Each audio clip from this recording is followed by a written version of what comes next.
Welcome to the Facilitators Deep Dive podcast, your podcast on your way to facilitation mastery. You know, we're all about bringing new ideas to life in our organizations, right? Well, today we're taking a look at Fearless Change. Yeah. That book. Yeah. And some real-world stories from people who have actually made change happen. Kind of like we're getting a sneak peek into how they did it. Exactly. Right. And we're going to uncover some pretty cool stuff. Oh, yeah. Definitely like the power of just saying thank you. Oh, yeah. And why just doing it can sometimes be the best approach. Oh, for sure. And you know what else? How to turn those people who are always a little skeptical, Yeah. you know, They're naysayers. into your biggest supporters. They can actually become your biggest allies. It's interesting because we often think about, introducing change as this big dramatic thing. Yeah, like a total upheaval. But, these sources, what they really highlight is that understanding the human element is key. It's not enough to just have a good idea. Right. Yeah. You've got to navigate all those perceptions people have. Yeah. And all the dynamics in your organization, right? Yeah, it's kind of like, it's not enough for you to have that light bulb moment. You've got to make that light bulb shine for everybody else. You've got to get everyone else to see it. Exactly. Yeah. And Fearless Change introduces this concept. It's called the innovation decision process, Okay. which basically maps out how people adopt new ideas. Okay. And it breaks an organization down into 5 groups. 5 groups. Yeah. So we've got the innovators. Right. The early adopters, the early majority, the late majority, and of course, the laggards. Oh, the laggards. So it's like this roadmap of how an idea spreads through an organization. Yeah, like a step-by-step, yeah. And it shows how people come on board, Okay. but at different speeds and with different motivations. Gotcha. Right. So this process explains those differences. So, for example, innovators, they love anything that's new. Oh, yeah. The shiny new object people. Exactly. They're the first ones to try the new technology. Even if it's got all kinds of glitches and bugs still in it. Once before it's completely finished, right? But here's the thing, though. The book says that those innovators aren't always the best at actually getting other people on board. Really? That seems a little bit counterintuitive. I mean, they're the ones who are so excited about it. You would think so, right? Yeah. It's because they often move on to the next new thing before they've really had a chance to influence anyone else. Oh, I see. So they're like the spark, Mm-hmm. but not the flame that keeps it going. Yes, exactly. Okay. So how do we actually use this in our work lives? Good question. Think about where you fit in your organization. Which of those groups are you most like? Yep. Even more importantly, where do your colleagues fit in? Yeah.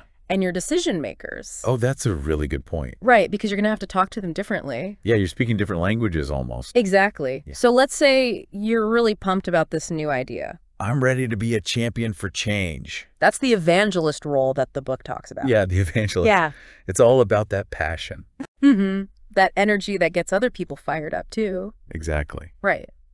And when it comes to introducing change, the evangelist is that person who really believes in it and who really champions it, right? Yeah, they're the ones who push it forward. It's not just about getting everyone excited, though. Right. You have to have that conviction, Yeah. that helps you push through the tough times. Because it's going to get tough at some point, Oh, right? no, it always does. It always does. Yeah. So it's more than just being a cheerleader. Right. You've got to have that inner drive that gets you through the hard parts. Yeah, you've got to see it through to the end. Yeah.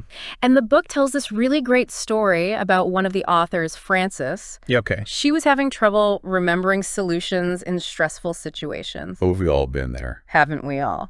But just giving those solutions a name, Okay. like a pattern name, that really helped her. So it became like a mental shortcut. Yeah, it was like a trigger to help her remember what she already knew. Oh, I love that. It's like giving yourself a cheat sheet for those moments when you just can't think straight. Exactly. And it really shows how important it is to have a shared vocabulary. Yeah. For change and problem solving. Those pattern names are like shorthand for these complex ideas. Yeah, it makes them a lot easier to talk about. And to remember. Exactly. Right. Okay, so let's say we've got that evangelist mindset. Right. I'm fired up. We've got the passion. I've got my idea. We know what we're talking about. I've got the vocabulary down. What are some early strategies we can use to really get things moving? Fearless Change has a ton of them. One is the brown bag approach. Brown bag. Yeah, those casual lunchtime meetings? Oh, yeah. Okay. You use that time to introduce your idea. But wouldn't people just tune out because it's lunchtime? Not necessarily. The idea is to create a relaxed setting. Okay. Where people can ask questions, just get a feel for the idea. Without feeling like you're giving some big formal presentation. Yeah, it's low pressure, right? Oh, like that low pressure. Mm. Okay, so that's brown bag. What else is there? Oh, there's also the piggyback tactic. Piggyback. Yeah, you find ways to weave your idea into things that are already happening. Oh, I see. That way people can see how it fits in. Yeah, it's not some big radical shift. It just kind of goes with what's already happening. Exactly. It's like you're sneaking some healthy ingredients into a delicious meal, and they don't even know it's good for them. Exactly. No. I love that. And Fearless Change also talks about the plant the seeds approach. Plant the seeds. Yeah, you strategically leave some interesting articles or reports around. Oh, I see, like in the break room or something. Yeah, exactly. That people just happen to see them. And it just sparks their curiosity, Oh, I get it. So instead of hitting them over the head with the idea, Right. they kind of find it on their own, Mm-hmm. and then they start thinking about it that. Subtle, right. And speaking of that, Yeah. the book mentions this statistic about a charity. Okay. They doubled their donations Wow. just by including a small gift with their fundraising letters.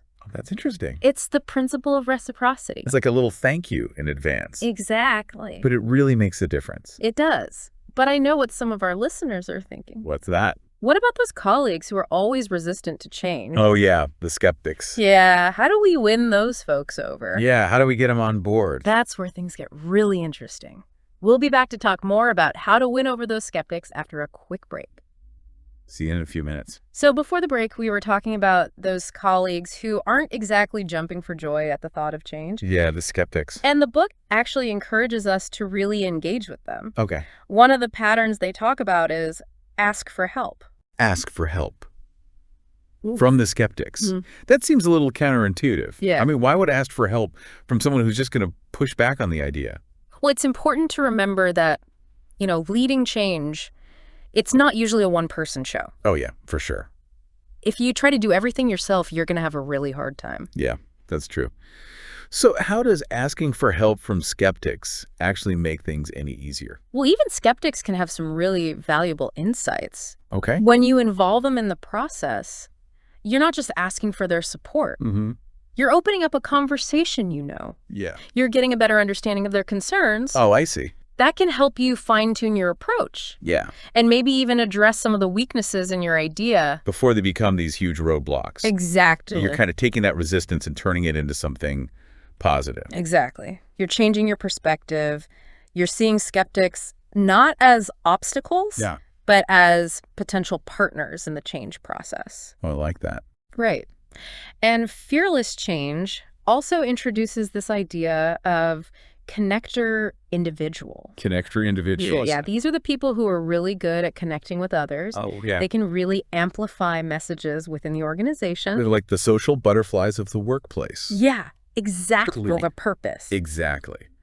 And the book tells a story about this change agent named Pat. Okay. And Pat realized that secretaries were really valuable allies. Secretaries. Yeah, you might not think of them right away, Yeah, not the first people that come to mind. but they really understand how the organization works. Oh, yeah, they know everything. They really do, and that That's- makes them incredibly influential. It's like that saying, knowledge is power, right? Exactly. So we've got the connectors on board, but what about those really tough skeptics? Yeah, the ones who seem like they'll never change their minds.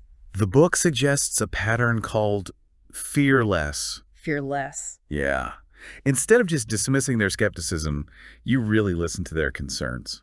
And you try to understand where they're coming from. So instead of arguing with them, Yeah. you're trying to see things from their point of view. Exactly. Okay. Because skeptics can actually be incredibly helpful. Really? They can help you see those blind spots in your idea. Oh, I see. You know things you might not have thought about. Okay. They can help you refine your message, make your idea stronger. Interesting.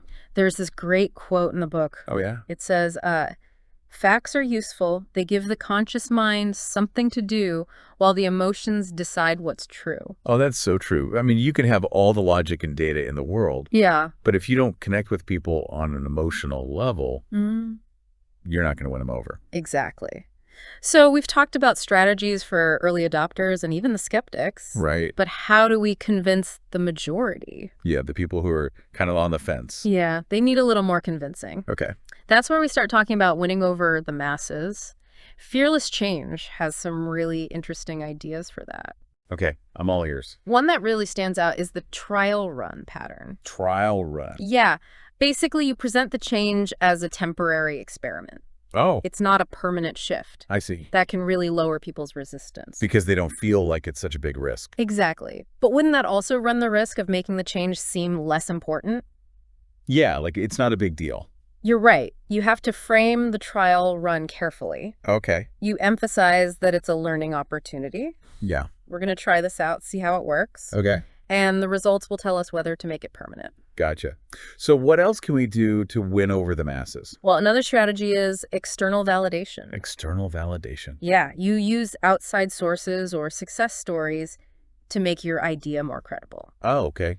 Like if other companies have had success with it. Exactly. But wouldn't it make it seem like we're not the experts? Yeah, like we don't trust our own people. That's a good point. You have to find the right balance. External validation should support our internal expertise, not replace it. So it's like adding another layer of proof Exactly. to show that this isn't just some random idea. Right. It's something that's actually worked for other people. Exactly. For example, let's say you're trying to implement a new project management system. Okay. You could point to a study that shows how it's helped other companies. Yeah, like it increased efficiency and reduced cost. Exactly. It's like saying, hey, we're not the only ones who think this is a good idea. Look at all these other successful companies. Exactly. So let's say we've navigated those initial stages. Okay. How do we keep the momentum going? Yeah. How do we make sure this isn't just some flash in the pan? That's where the focus shifts to sustainability. Okay. And that's what we're going to talk about next. So we've been talking about all these strategies from fearless change on how to make change happen. But now I'm really curious about those real-world examples you mentioned. You know, I always love hearing from people who have actually done it. Yeah, those real-world experiences really bring those patterns to life. Mm-hmm. One that I found really inspiring was Sylvia Lowry. Sylvia Lowry. Yeah, she was the founder of the National Multiple Sclerosis Society. Oh. Talk about someone who wasn't afraid to challenge the status quo. Yeah, she definitely made a difference. She started with practically nothing. Really? No funding, no office space. Wow. Just this incredible determination to help people with MS. Starting a national organization from scratch, that's amazing. How did she do it? She was a master at using the ask for help pattern. Okay. She knew she couldn't do it alone. Right. So she reached out to anyone who could help. Like, who did she reach out to? Oh, leading neurologists, Yeah. lawyers, even just everyday people who are passionate about the cause. That's so cool. It reminds me that sometimes the people you least expect can be your biggest supporters. It sounds like she was really good at bringing people together. Oh, yeah. She understood the power of group identity. Group identity. Yeah, creating a sense of belonging. She formed a medical advisory board, officially incorporated the organization, even got a small office space.